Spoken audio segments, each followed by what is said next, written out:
There are so many factors to consider when choosing a jaw surgeon. More factors than you ever realized until you were in this situation. Hopefully you have spoken to 3 to 5 jaw surgeons in person.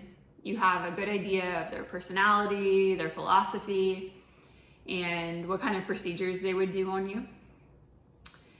And now you're at the step where you zoom out, you compare and contrast, and you decide from there which surgeon you're going to go with for this procedure.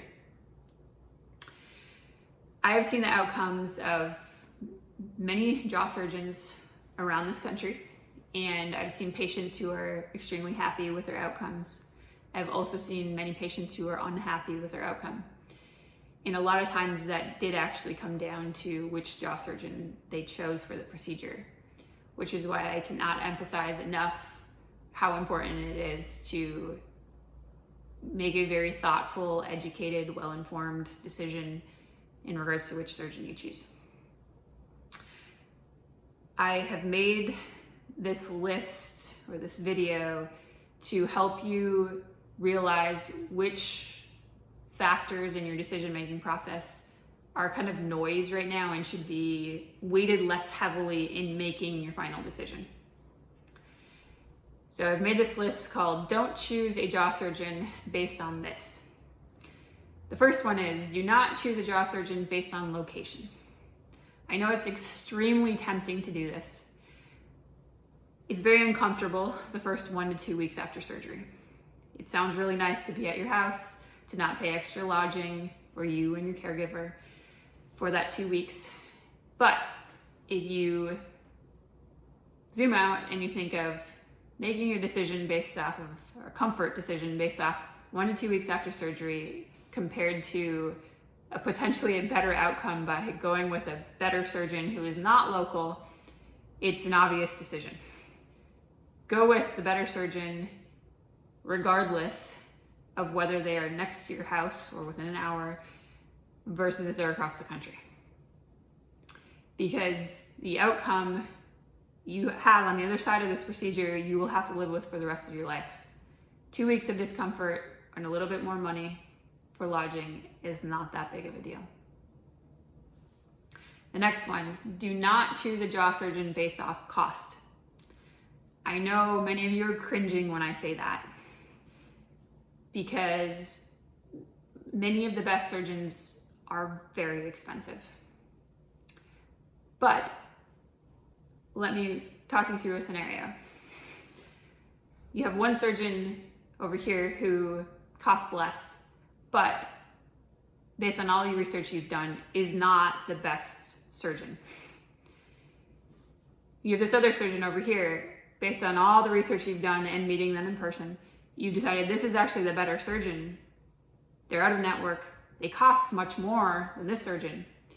Let's say you go with the cheaper surgeon. You're more likely to have a worse outcome or a complication, something of that sort, that may then trigger 1 or more revision surgeries. I have seen this. This is a real situation. I've seen this several times. Going with a cheaper surgeon right off the bat when you know they're not the best surgeon can actually cost you more time and money than if you were to just have gone with the more expensive surgeon right off the bat who has the better skill set and has more reliable results. If you cannot afford the best surgeon, consider taking out a medical loan, consider waiting until you save up enough money, consider a GoFundMe account, anything. Whatever you can do to go with what you know based on your research, your gut feeling, meeting these people in person, whatever you can do to go with that person, do it. Because going with the wrong surgeon just based on cost, in my opinion, based on what I've seen, it is not worth doing that. Next, do not choose a jaw surgeon who is hyper-focused on one area of your health. An example, the jaw surgeon is all about airway, isn't concerned about aesthetics or doesn't verbally express concern in aesthetics or occlusion.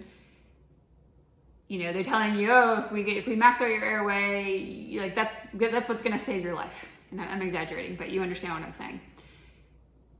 If you max out your airway, there is no guarantee that that will cure your sleep apnea, but you are more likely in that situation to kind of be pushing the boundary of what looks normal aesthetically in some cases.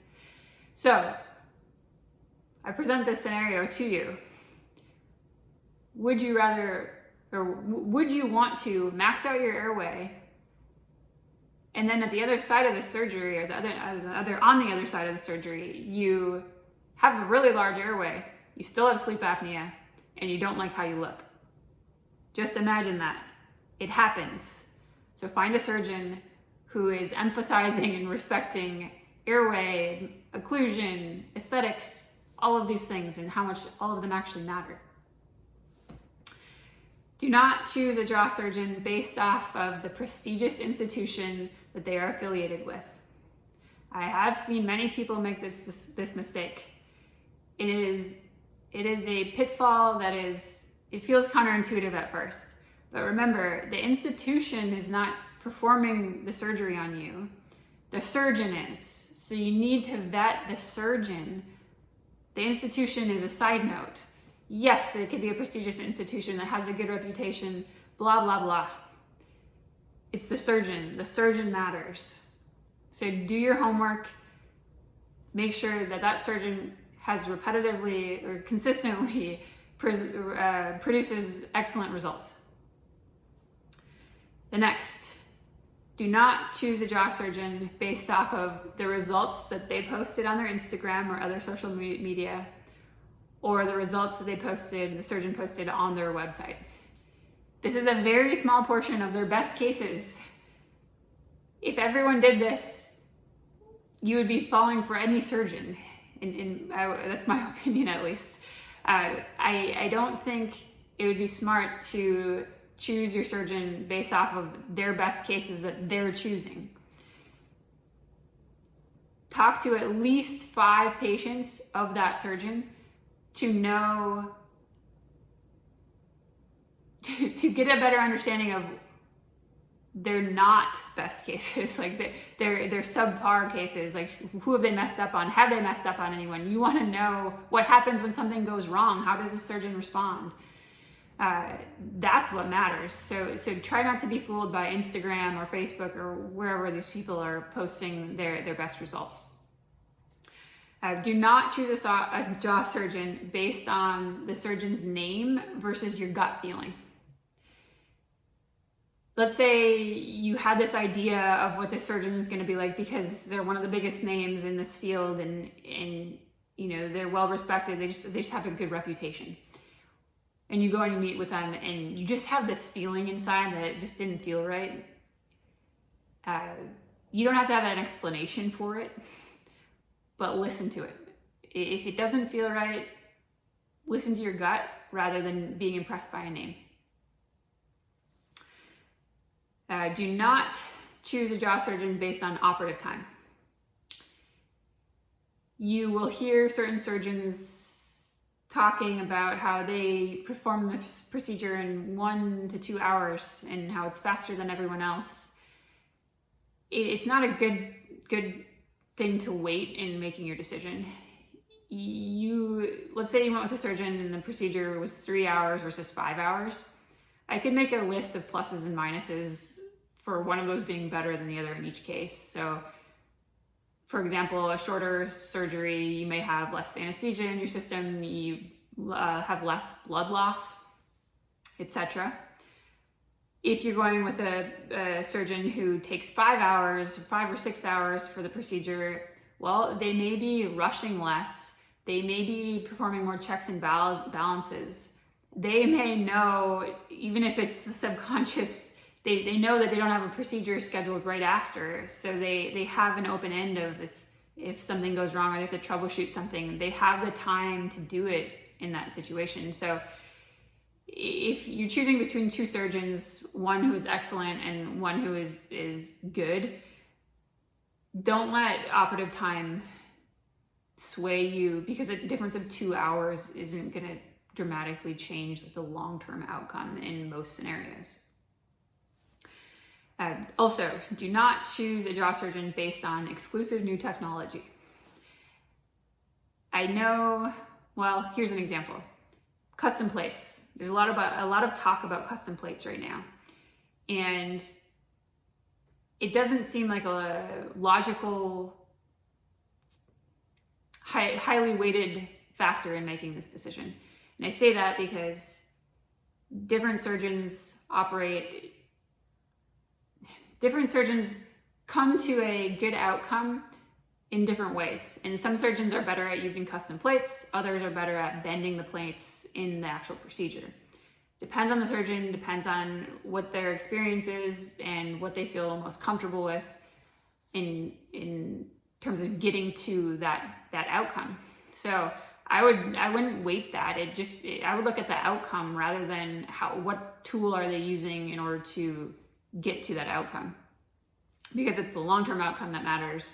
And if the surgeon can produce that result with the tool that they're most comfortable with, then why not let them use that tool? Hopefully this list is useful. I don't want you to make mistakes that others have made, and hopefully we can all get better at going through this process together. Good luck, and let me know if you have any questions, either in the comment section below or find me at summerspt.com.